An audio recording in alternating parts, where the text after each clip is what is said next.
The new Batman animated series, Batman Cape Crusader, is finally here. We have all 10 episodes of season 1 now streaming on Amazon Prime Video. They released last Thursday, August 1st, with the binge model, which, if you guys know me, you know I absolutely hate the binge model. So that's why now, almost like a week later, that's why we're finally getting around to doing a review, because sure, they're only half-hour episodes, but it's still a struggle for me to find time to fit 10 episodes into my normal life schedule. But I made it. I've seen the whole season and I really enjoyed it. It's definitely it's interesting because this show was not really promoted very well at all, so there's not a whole lot of people talking about it, but the people that are talking about it for the most part are really enjoying it and thinking it's pretty great. It's a show that obviously it had some pretty big shoes to fill. It had some pretty big expectations going in, given that this is kind of like a spiritual sequel to Batman the Animated Series, given that this is coming at us from some of the original creators of that series. Not only Bruce Timm, but we also, of course, have Matt Reeves involved here as well, kind of possibly even giving us a bit of a sneak peek at what he may want to do with his live action, the Batman films, and J.J. Abrams being involved as well. That is definitely one of the stronger points of this series is the writing is fantastic. The writing is really, really great here. The directing is also great. But despite that, like I said, it's been getting some, for the most part, very good reactions from fans. Personally, it's something that I liked but didn't love. I definitely have some major issues with this show. The biggest just being the animation style. Because certain parts of it are really cool. Certain things, like just the overall atmosphere of Gotham City, looks great. We have a 1940s retro setting to this, and I really enjoy that. And just some of the art of the backgrounds of some of these buildings is really great and really well done. But when it comes to the characters, that's where it's really, really lacking for me. It very much reminds me of the animation style from like the Tomorrowverse animated films. Where it just feels so cheap and basic and almost lazy. Because there are certain scenes here where like you have two main characters talking in a scene, and then there's background characters and they do not move at all. Like they are literally just completely still, just because it saves up money. And some of these character designs I'm also not a fan of either. And that's not even going into some of the reinventions of these characters, which we'll talk about in a bit.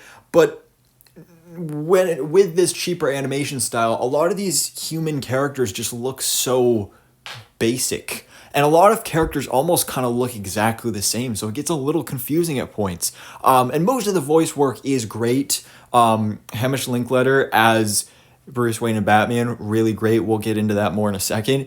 But other certain voices, they just don't feel like they exactly fit, and I think that's mainly because of the animation style. Like, for example, Diedrich Bader as Harvey Dent, aka Two-Face. Kind of cool having him involved here since he previously voiced Batman himself in Batman the Brave and the Bold.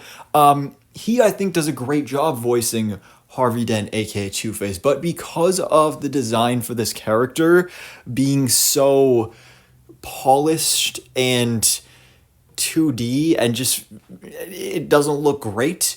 It just doesn't feel like the voice matches, because he looks like a very young character, but then you have Diedrich Bader's older voice coming out of that face and it just doesn't exactly look great. Same thing kind of goes for the Penguin, which is obviously a pretty big reinvention of the character, making it a female penguin, which is also something we'll talk about in a second.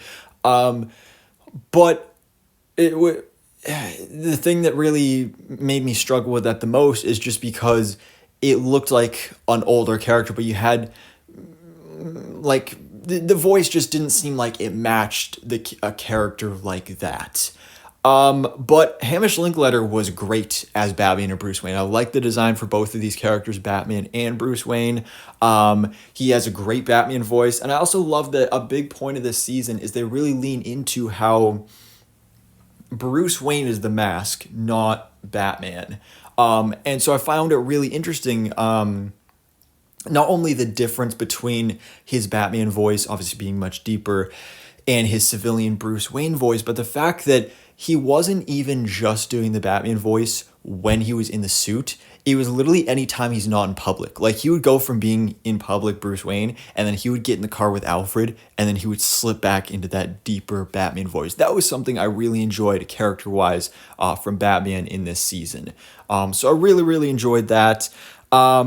Another issue I want to talk about real quick before we get into some of the more positives and talk about characters specifically is there were a lot of just like abrupt endings. Some of the cuts to the opening credits, which the opening credits were pretty cool. I skipped them most of the time, like it wasn't anything special. And then also the endings of episodes felt really abrupt sometimes for the most part. But let's talk characters, because of course, one of the highlights of this show with any Batman show is the villains. Because Batman has one of the greatest rogues galleries ever. So going into this, we had seen some looks at some of these villains. We had heard about some of these reinventions. Some were a little concerning. Others were interesting, and I was definitely very open to seeing that. And I really enjoy that this gives us more obscure Batman villains that they didn't even do on Batman the Animated Series. Like, they don't even jump into Joker in this first season. They give us smaller characters, which I really enjoyed. And again, with that 1940s setting, they really lean into not only the horror aspects, but also the film noir aspects as well. With the detective elements on Batman's side of things, and with the GCPD. But also with some mob boss type characters and some corruption within the GCPD. That was something I really enjoyed.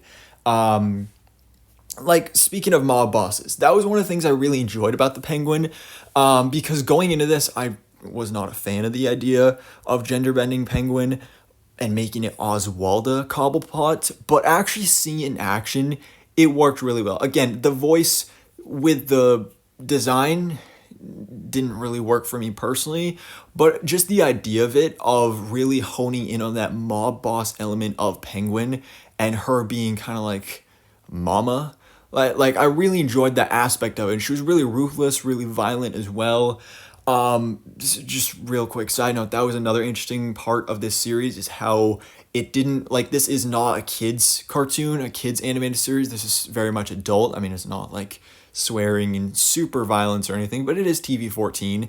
But then we have like Firefly in here, a smaller character. Like, that was really cool to see. Nocturna I didn't really care for, but she was cool. Catwoman was interesting with her 40s look. Gentleman Ghost was one I was really surprised by, because I wasn't super looking forward to that. But that episode honestly kind of felt like an episode of Scooby-Doo. So I really enjoyed that. That was fun to see. Let's see. Onomatopoeia was very disappointing because he said like 10 words and he didn't even use his powers from the comics. It was literally could have been any guy in a mask. So that was a little bit of a letdown right there.